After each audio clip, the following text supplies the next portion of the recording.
Selamat malam teman-teman semuanya, teman-teman mahasiswa dari Universitas Veteran Jakarta. Ada Prima, Samsabila, ada Rama Andini, ada Sinta, ada Indah ya.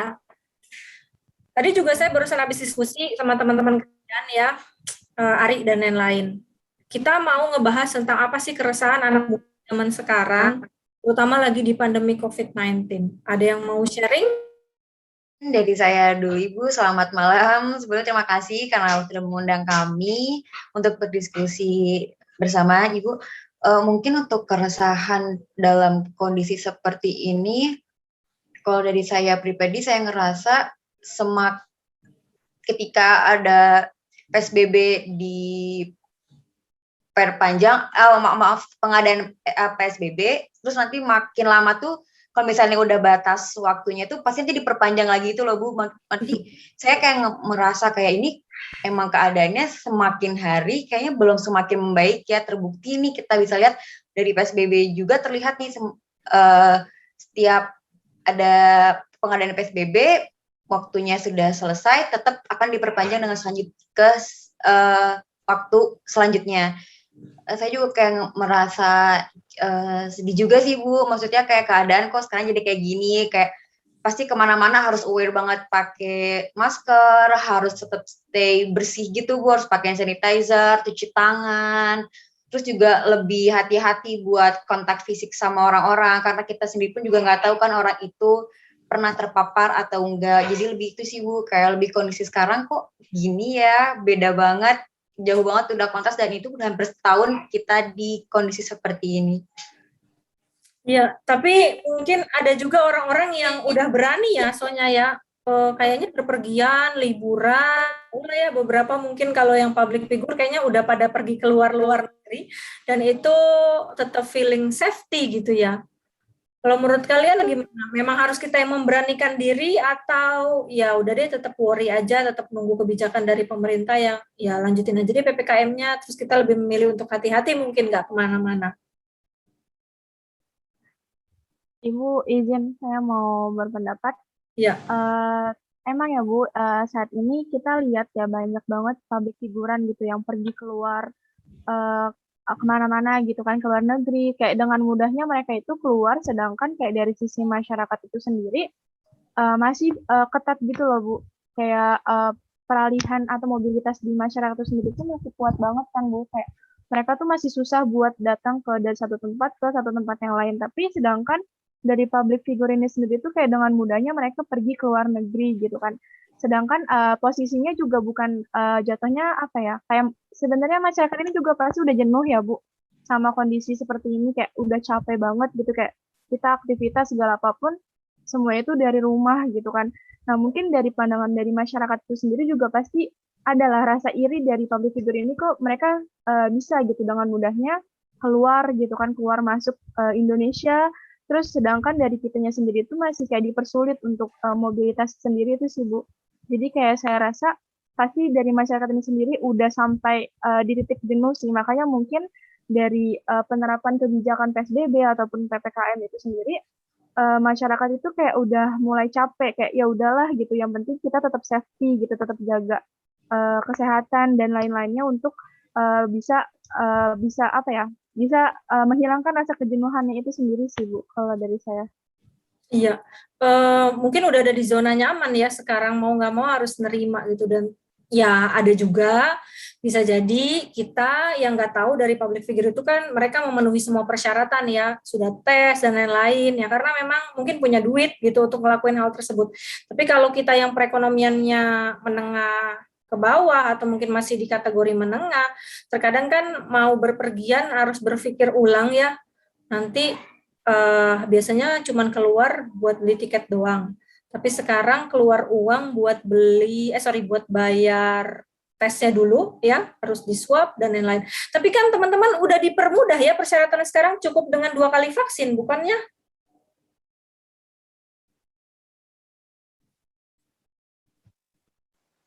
Iya Ibu, izin berpendapat. Sekarang ini emang kalau untuk kita berpergian sih kayak untuk naik MRT, naik busway, maksudnya naik Transjakarta, kita juga bisa naik KRL, itu sekarang udah bisa hanya dengan 2 kali vaksin, Bu. Jadi kita tunjukin aplikasi Peduli Lindungi itu udah bisa. Kalau sebelumnya kan mungkin agak susah ya karena harus pakai surat dari kantor gitu. Iya. Sedangkan kita kan nggak punya surat ya, Bu. Dalam artian kita nggak bisa kemana-mana nih. Iya. Tapi dengan banyaknya sekarang udah orang dosis kedua vaksin, akhirnya kebijakan pemerintah nih, oh iya nih udah boleh dari mulai mahasiswa sampai nanti orang kantoran. Pengecualian sih untuk anak kecil dan orang lansia ya, Bu, sekiranya kalau sekarang. Iya, tapi tetap kayaknya kalau harus pergi keluar kota atau mungkin sampai ke luar negeri itu harus ada tesnya deh ya. Swab, ya yang paling lebih lebih akurat si swab tadi ya gitu. Tapi teman-teman sendiri kalau walaupun udah divaksin kedua gitu, terus kalau ada dananya ya bisa swab dan lain-lain, tetap berani untuk berpergian atau ya tadi kembali lagi udah deh nyari amannya aja deh, lanjutin PPKM gitu di rumah. Saya izin berpendapat ya, Bu. Ya, silakan. Kalau dari saya sendiri, kalau misalnya dikasih rezeki buat lebih untuk bepergian, saya juga pengennya begitu karena kan kayak public figure aja itu udah bisa bebas aja gitu kemana-mana, kayak ada salah satu selebgram juga yang ke Bali tanpa masker gitu, Bu. Terus jadi kayak iri juga ngelihatnya karena mungkin iya, karena apa? Mungkin pas lagi Kita postingnya nggak pakai masker, Indah, mungkin pas lagi postingnya nggak pakai masker. Kita coba positive thinking aja gitu. ya mungkin. Tapi kalau bagi saya kalau misalnya dikasih rezeki juga saya pengennya bisa tetap berlibur tapi dengan prokes yang dikasih pemerintah juga gitu. Iya, berarti setuju kan ya kalau misalnya harga swab di Indonesia itu kemahalan nggak sih? Ini bisa bikin, karena saya berpikir gini ya, kalau misalnya harga swabnya jauh lebih murah, mungkin banyak sektor perekonomian lainnya yang jauh lebih bisa hidup gitu. Entah sektor pariwisata atau mungkin UMKM sekitar gitu kan bisa dia mengirim satu barang dari satu kota ke kota lain atau dia mau pengen berpergian dari satu kota ke kota lain untuk ya membuka bisnis baru. Ya berharapnya sih ya gitu. Tapi nggak tahu kalau teman-teman yang lain gimana, ada pendapat? Iya Bu, saya izin menambahkan. Kan sebenarnya kalau swab itu kan sebelum-sebelumnya harganya itu memang kurang kurang masuk di kantong masyarakat banyak itu kan. Bahkan banyak kayak mereka itu punya keluarga yang beda daerah gitu. Baik dari mereka kayak pas waktu Lebaran nih, mereka tuh pada nggak mudik ke kampung halamannya karena persyaratannya itu untuk swab aja itu mahal. Jadi keterbatasan karena nggak punya duit ya. Sebenarnya lebih tepatnya kayak gitu. Coba-coba kalau harga swabnya jauh lebih murah. Ya, tadi kita bilang jauh lebih murah atau ada beberapa subsidi pemerintah ya untuk melakukan swab tersebut. Ya, seenggaknya perekonomian tuh bisa jalan, ya nggak teman-teman? Iya Bu, betul. Saya juga kalau misalnya swab itu bisa dijangkau gitu ya Bu dengan masyarakat, otomatis kan pasti dari kejenuhan mereka itu pasti ada rasa ingin jalan-jalan gitu ya Bu. Pasti mereka juga tertarik pengen liburan.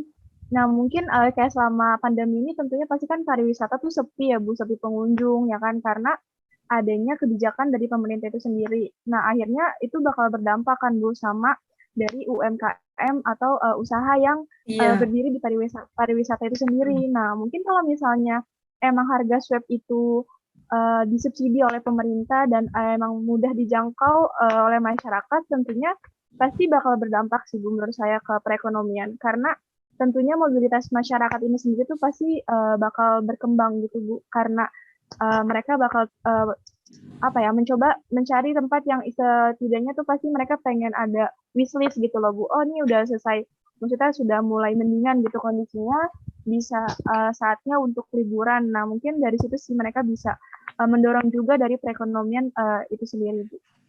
Iya benar. Jadi sebenarnya tadi yang disampaikan sama si Prima benar banget ya, kalau swabnya itu harganya dimurahin, PCR juga dimurahin, kayak contohnya beberapa negara yang ada di belahan dunia Eropa, atau mungkin yang tetap masih ada di Asia. Kalau Asia kan contohnya kayak India ya, sama Australia kan itu harganya, sentingannya yang di Australia ada yang gratis, di India itu sudah sangat turun. Jadi kalau digratiskan atau bahkan dimurahin aja deh, nggak cuma gratis. Sektor pariwisatanya itu nggak cuma pesawat terbang doang ya armada pesawat terbang doang ya yang dapat untung. Tapi kayak tadi si Prima cerita, kan misalnya ada pantai tuh, deket pantai, mungkin ada yang penjual souvenir gitu kan ya, atau mungkin ada pelaku UMKM lainnya gitu terkait makanan dan lain-lain yang akhirnya bisa tumbuh, yang selama ini tuh kayaknya nggak tahu nih apakah belum sampai tahap kepikirannya ke sana ya sama para pemegang kebijakan, atau ya karena saya juga masih kurang paham gitu ya dengan pola yang seperti ini. Dibilang lockdown juga setuju nggak sih, nih lockdownnya udah kelewat kelamaan, dan ya hasil yang begitu signifikan juga belum begitu terlihat jelas ya mungkin ya, tapi tetap ada penurunan, tapi signifikan tidak. Jadi kalau kata teman-teman yang sebelumnya sih ya, yang diskusi sebelumnya itu bilang, kenapa nggak di lockdown aja dari awal pandemi gitu. Kenapa harus nunggu sekarang. Nah teman-teman, tadi kan kita bicara tentang ada keinginan ya untuk liburan. Coba kalau kalian sharing di sini, kalau misalnya selain ya harga swab dan harga semua tes dimurahin, ada kepengen nggak, saya pengen liburan ke sini nih Bu gitu, saking udah kangennya, atau malah lebih pengen, saya pengen pulang kampung aja deh Bu gitu, karena dari udah 2 kali lebaran ya, lebaran Idul Fitri, lebaran Idul Adha, mungkin ada yang stuck di Jakarta atau mungkin di ibu kota Jabodetabek. Kalau nambah 1 kali lebaran, kita langsung bikin judul lagunya Bang Toyib mungkin ya, 3 kali puasa, 3 kali lebaran, nggak ada yang ketemu gitu sama orang di kampung. Gimana teman-teman? Saya izin jawab, Bu. Iya. Mungkin kalau dari saya juga setuju sih sama Ibu, lebih kangen tuh pulang kampung ya, karena di satu sisi dari awal pas pandemi pun kita kan udah nggak boleh pulang kampung ya Bu, dengan alasan nanti kalau sayang keluarga nggak boleh pulang kampung gitu kan. Jadi oke lah kita di Jakarta nih. Terus PPKM, PSBB ya, PSBB datang, kita udah nggak bisa tuh Idul Adha. Terus menjelang tahun baru, kasus naik lagi. Jadi kayaknya buat pulang kampung, buat ketemu sama orang-orang ataupun keluarga yang udah lama nggak ketemu itu susah banget ya Bu. Tapi mungkin sih kalau dari info yang saya terima terakhir itu, sebenarnya emang udah turun sih Bu dari PCR itu, dari sekitar 900.000 jadi 450.000, dan mungkin itu juga jadi salah satu alasan ya kenapa sih sekarang orang udah pada mulai berani untuk jalan-jalan, karena ada kemudahan nih buat akses mereka dapat swab gitu loh. Jadi mungkin itu juga jadi salah satu ini sih pendorong, bener kata Prima tadi, buat pariwisata tuh bangkit, karena kan pariwisata pun banyak aspek-aspek lainnya ya Bu, kayak mungkin dari yang punya vilanya, dari yang mungkin jualan makanan, dari jualan minuman dan sebagainya sih Bu, pasti berpengaruh banget sama mereka. Ada lagi teman yang lain yang kangen kampung atau malah lebih pengen liburan? Saya izin menambahkan, Ibu, Ya. saya setuju dengan pendapatnya Dini tadi, karena kebetulan kena sektor perekonomian kita itu dibantu dari sektor pariwisata, karena banyak di Indonesia itu hidden gem gitu, banyak banget di sini tuh orang-orang tuh pada ke tempat-tempat yang tempat pariwisata tapi masih belusukan yang belum dieksplor banyak orang, dan itu harusnya bisa dieksplor seperti ini, maksudnya jadi bisa ngebantu perekonomian Indonesia. Cuman gara-gara ya tadi kembali lagi ke harga PCR, harga swab dan yang lain itu dipersulit, dipermahal, jadi ya selesai juga perekonomian. Gimana kita mau maju, gimana kita mau bangkit, karena kita juga harus ngelihat kondisi orang-orang sekitar juga sih Bu, karena mungkin banyak orang yang emang mata pencahariannya seperti dia menjual souvenir di pantai gitu, karena emang pencahariannya di situ. Terus sekarang kayak pengunjung di daerah situ bahkan minim atau bahkan mungkin nggak ada pun, untuk mencari makan pun mereka susah. Ya. Terhambat juga sih Bu. Benar ya, jadi malah kayaknya saya menemukan banyak sekali hidden game yang baru muncul setelah pandemi, ya nggak? Betul Ibu, betul betul betul. Ketahuannya ya baru muncul ketahuan setelah pandemi, dan ternyata memang benar ya, ngapain kita harus nge-explore negara luar kalau di Indonesia itu ternyata masih banyak tempat-tempat yang baru gitu. Kalau Sinta sama Indah gimana? Iya Bu, jujur kalau saya sendiri juga pengennya pasti pengen pulang ke kampung halaman kan, bertemu sama keluarga-keluarga di sana. Kayak pasti kalau keluarga kan kayak punya memori yang tersendiri gitu kan. Terus kalau itu kalau kayak mengeksplor tempat-tempat wisata di kampung halaman gitu, misalnya kayak di Jogja kan, banyak candi-candi yang berada di Jogja yang bahkan mungkin sekarang terdampak gitu karena adanya COVID ini, dari orang-orang yang mata pencariannya harian gitu, karena ada ini kan jadinya wisatawan jadi berkurang kan, jadi jarang yang datang, terus yang kayak membeli souvenir-souvenir itu, yang kayak gitu Bu.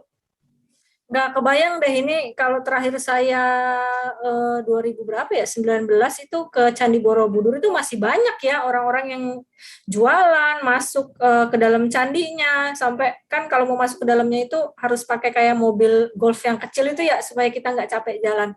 Nggak tahu nih, nggak kebayang sekarang entah mati sektornya atau gimana ya, karena pasti ya sangat-sangat kekurangan income gitu. Kalau Indah gimana Indah? Kalau dari saya, iya sih Bu, kayak kemarin sempat mau pulang kampung tapi nggak bisa karena adanya PPKM lagi gitu. Pas kapan? Pas Idul Fitri. Oh iya. Terus? Ya itu karena ada larangan untuk pulang kampung. Terus tapi kan sekarang itu kalau nggak salah Bu ada tes genos ya Bu, yang apa tesnya itu bisa Iya. murah gitu Bu. Pakai cukup uap yang ada dari nafas kita doang ya, 20.000 itu. Lumayan Iya, sih. Ibu sekitaran 20-30 Ibu. Iya. Kalau untuk genos sih biasanya dari PT KAI Ibu, di stasiun-stasiun. Benar. Terkait masalah vaksin itu Ibu, karena mungkin banyak yang mikirnya vaksin tuh karena ada yang habis divaksin malah ikut kena keterpapar COVID, jadi pada takut, riskan. Terus ada juga yang ngerasa malah vaksin itu katanya haram, ini padahal sudah jelas-jelas dari pihak MUI pun sudah menghalalkan kalau vaksin itu halal, jadi udah boleh. Gimana ya, sebenarnya saya pribadi cukup merasa kecewanya kayak kenapa nggak vaksin, ayo kan ini masa mau kayak gini-gini aja sih, udah lama loh, kita udah setahun lebih loh, udah masih kayak gini aja, ayo masa kan pasti pengen dong, pengen jalan-jalan, pengen aktivitas kembali di sekolah, mungkin di perkantoran, pengen berliburan juga, setidaknya vaksin pun kan sudah digratiskan oleh pihak negara, kita juga gak perlu capek-capek bayar, gak perlu berduit kok, tinggal daftar, datang, vaksin, beres. Kayaknya terlalu banyak hal-hal yang dipikirkan yang negatif gitu loh Bu, jadi kayak seakan-akan hal itu tuh belum tentu terjadi, tapi individu tersebut tuh terlalu memikirkan hal-hal yang terlalu jauh gitu loh Bu, padahal sebenarnya enggak gitu, terlalu parno sih Bu kalau kata saya. Ya, terlalu parno. Saya mau nambahin ya Sinta. Ibu. Ya, jadi ada 2 orang, jadi dia nggak mau divaksin gara-gara nanti badannya ada chip lah atau apalah, yang aneh-aneh dia pokoknya ada aja. Terus kadang tuh ada orang-orang influencer gini kayak udah jangan vaksin nanti begini. Ntar yang ada begini, terus ada juga saya punya tetangga, dia itu bilang kayak nggak mau vaksin, ngapain sih, orang saya kan udah tua ya, terus apa hubungannya gitu, nggak ada korelasinya antara saya udah tua sama vaksin, padahal kalau vaksin itu kan bisa menjaga kan, bisa mengurangi gejala gitu, sama aja kayak kita pakai helm kan, kita berkendara pakai helm buat menjaga kepala kita untuk kalau misalnya ada cedera.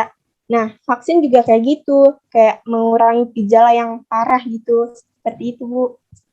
Iya benar banget, kita tuh jauh lebih bersyukur ya, kita lebih teredukasi, lebih tahu sama apa keadaan lah gitu yang perekonomian sekarang, dan nggak mudah kayak menelan hoax kayak tadi yang disampaikan sama Sinta dan juga Salsabila dan juga teman-teman lain. Mungkin kalau divaksin malah bisa meninggal, bisa terkena virusnya, bahkan nanti badannya bisa ada chipsnya, bahkan mungkin nanti kalau ditempelin koin ya di tangan yang habis divaksin tuh bisa nempel gitu kan koinnya. Tapi terima kasih untuk semua teman-teman yang bersedia sharing ya tentang keresahan yang sedang dialami, yang dirasakan selama pandemi COVID-19 ini. Sampai ketemu di lain kesempatan. Makasih ya teman-teman. Terima kasih banyak Ibu untuk waktunya dan Terima kasih kesempatannya. udah mengundang